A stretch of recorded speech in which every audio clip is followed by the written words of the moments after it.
Hello, good morning बच्चों। आज हम गणित पढ़ेंगे, ठीक है। और गणित में आपको पता है, आप सीख चुके हो जमा, घटा, गुणा, भाग।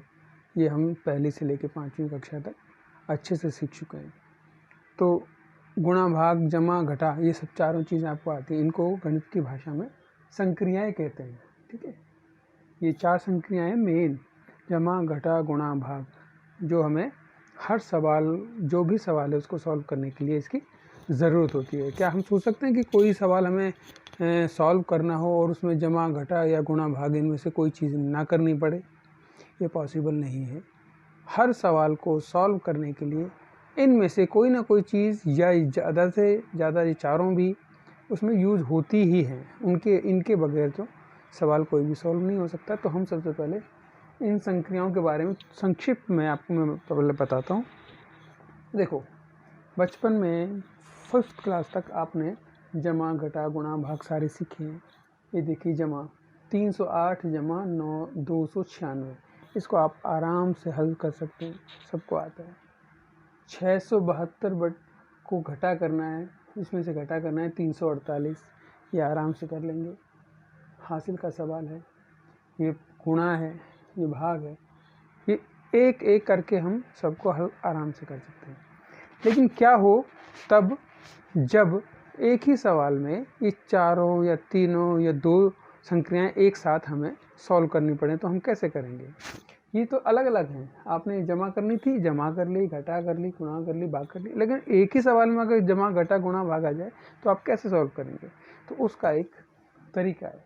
इस सारे संक्रियाएं उसको हल करने का एक रूल है, जिसको हम कहेंगे डी मास। इसको बोलेंगे डी मास।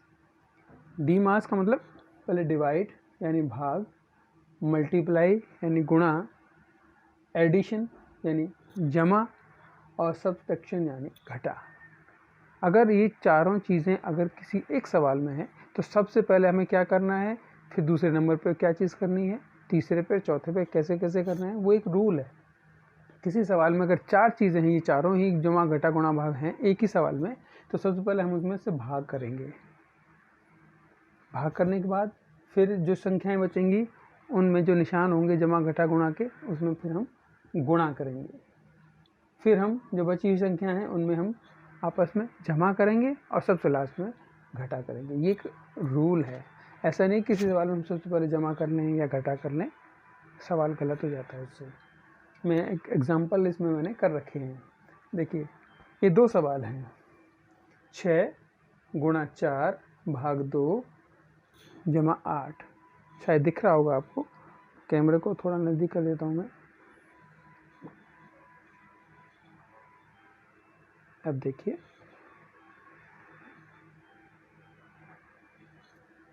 6 जमा 4 भाग 2 जमा 8, 6 गुणा।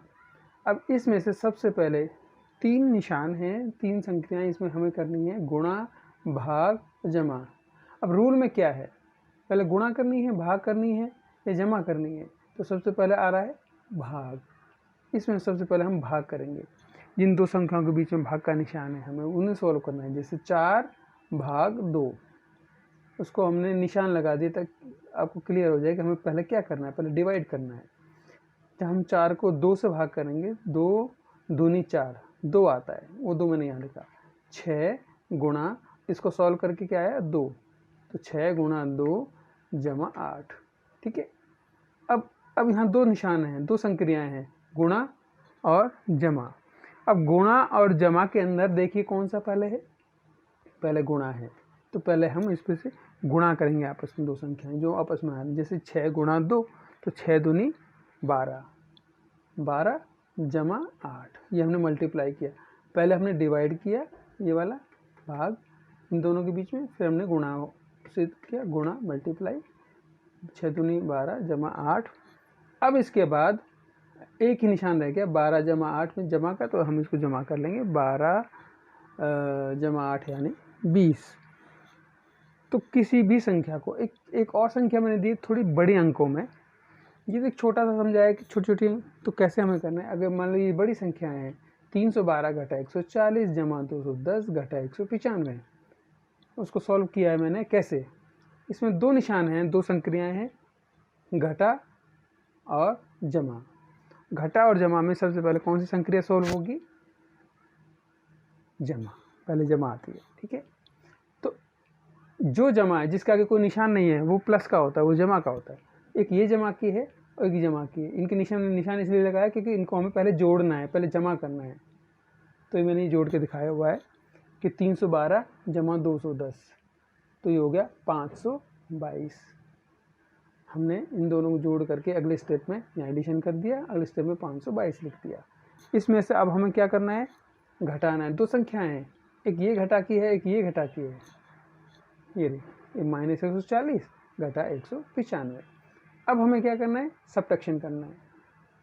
संख्या घटा का ही निशान है, तो पहले हम इसमें से इसको सब्ट्रैक्ट कर लेंगे, इसमें से इसको घटा लेंगे।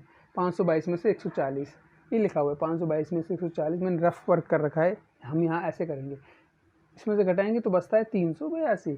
इनको निशान लगा दिया हमने, इसमें से इसको घटाया है, इसमें से घटाया तो 382 बचा। अब 382 में से हमें 195 घटाना है। ठीक है, 195 घटाएंगे, फिर से सब्ट्रैक्शन करेंगे और ये 187 बचेगा। हमें इस तरफ से करते हुए चलना है सवाल को। यहाँ देखो हमने ऐसे किया, ऐसे इसमें करना है। पहले हमें यहाँ से देखो इनके बीच में क्या करना है, कौन सा निशान पहले आता है। तो लास्ट में क्या आ गया? 187। तो हमने पहले क्या किया था? इसमें जमा, फिर हमने घटा। एक साथ नहीं कर रहे हैं, जमा के दो निशान हैं या घटा के तीन निशान हैं, तो हमने एक एक स्टेप बाय स्टेप करके लाना है। पहले इसको घटाया, जो बचा उसमें से फिर इसको घटाया। अब उसके बाद मैंने एक छोटी सी प्रैक्टिस दी है ये सम्स की, आपको ये सॉल्व करने हैं घर पे बैठ करके। 2 जमा 5 घटा, इसको मैं इसको व्हाट्सअप दे दूंगा एक फ़ोटो खींच करके, और आपको उसको सॉल्व करना है। ठीक है, ओके। और ये सॉल्व जो कर लोगे उसके बाद मेरे को व्हाट्सअप पे आपको ये भेजना भी है। ठीक है, ताकि मैं ये चेक कर सकूं कि आपने कैसा किया है। ओके।